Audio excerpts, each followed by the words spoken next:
One of the great pleasures of being a faculty member at a university is the opportunity for open dialogue. Open dialogue on the great issues at home and abroad that impact our time. We expect and we relish spirited discussion during such occasions, but we also have the highest expectation for civility and respect. It is no secret that UC Irvine is a hot spot when it comes to Israel. And that is why we're so proud to have here His Excellency, Ambassador Michael Oren, here with us tonight. Ambassador Oren is an academic. A graduate of Princeton and Columbia, Ambassador Oren has received fellowships from the U.S. Departments of State and Defense, from the British and Canadian governments. He has been a visiting professor at Harvard, Yale, and Georgetown. It is my absolute pleasure and honor to introduce a man that I have great respect for, Ambassador Michael Oren.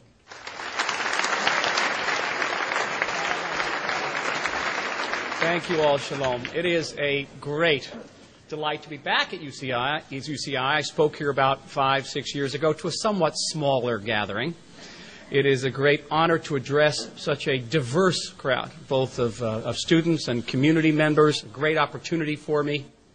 It is a source of frustration that as a person who spent much of his life speaking Hebrew... Propagating murder is not an expression of free speech.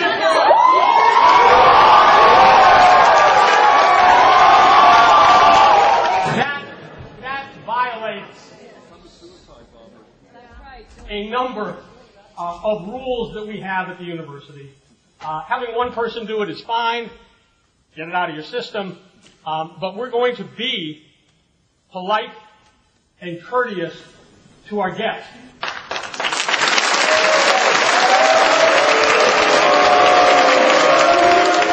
We have an opportunity here to exchange ideas. You have an opportunity to hear a different perspective. This is why you have come to this campus as students. You haven't come to this campus to hear one idea. You've come to hear a multiplicity of ideas. It's a humble suggestion.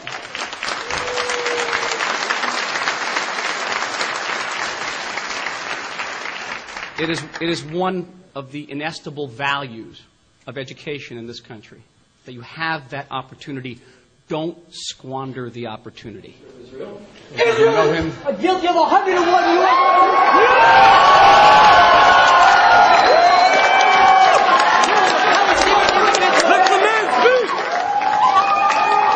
This is Irvine, California. You have a point of view. We would all appreciate it if you would ask good questions.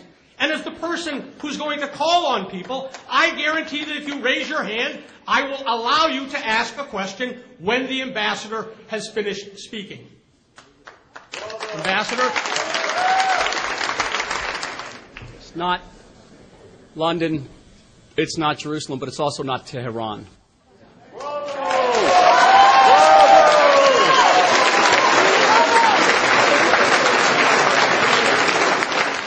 And so, the foreign minister, not known for being queasy, looks at me and says, "Boy, are you going to have a hard job."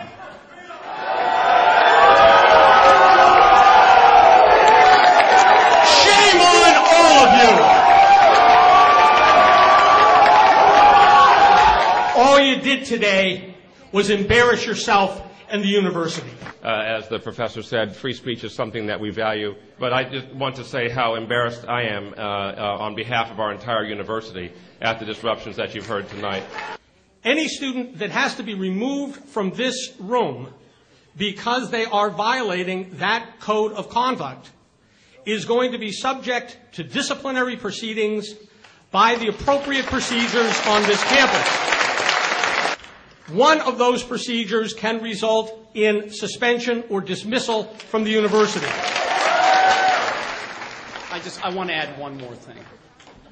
Yes, we all know about the right of free speech in America, and especially on American campuses, but there's something else here. Now, I spent most of my life living in and studying the Middle East, and one of the great and eternal cultural facets of the Middle East is hospitality. When you invite somebody into your house, even if you do not agree with them, even if they're ostensibly your enemy, once you have invited them into your house, you are They're hosts, and they are your guests. I'm your guest here, and I'm asking for the Middle Eastern hospitality to your guests. I've come into your house. You are my host. I'm asking for hospitality. I knew that the origins of that relationship went very, very far back, close to 400 years to the first.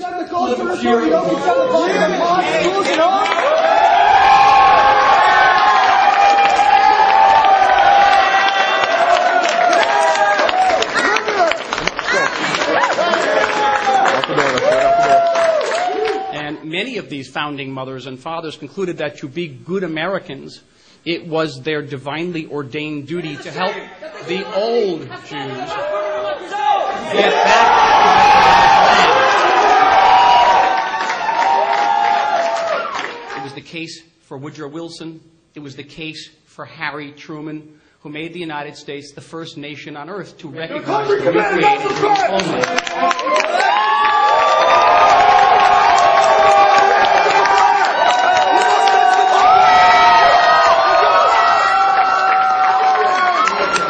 U.S.'s relationship is the most multifaceted, multi-layered, deepest alliance this country has had with any foreign nation in its post-World War II period.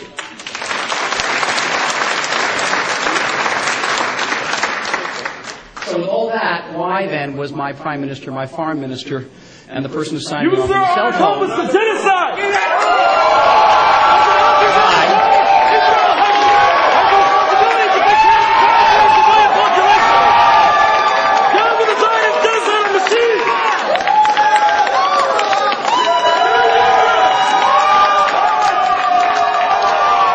Individuals who are leaving the office, leaving the room, Chief Hennessy, are also being arrested. And the Israeli people had gone to the polls, and they had detected... Propagating murder is not an expression of freedom.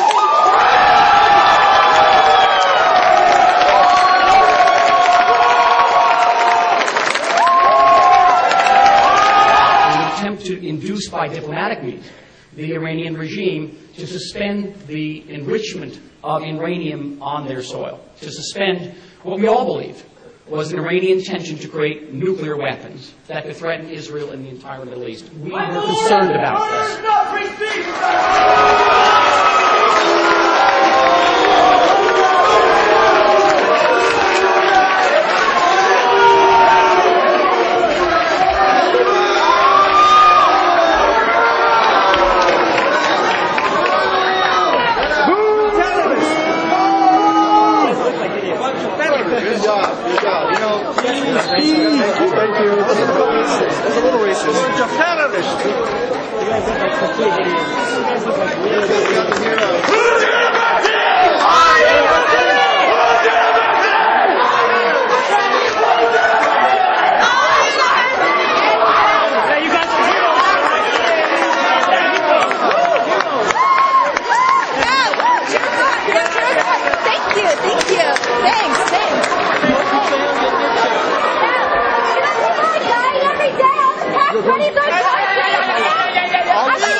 These people are. I'm an American citizen. When I go to the West Bank, I get treated like crap. Go.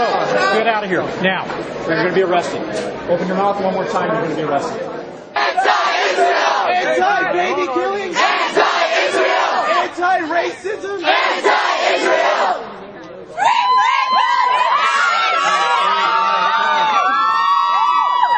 You guys are all women. We're going this way! I know that you're going to think this is strange, but I really wish they had stayed.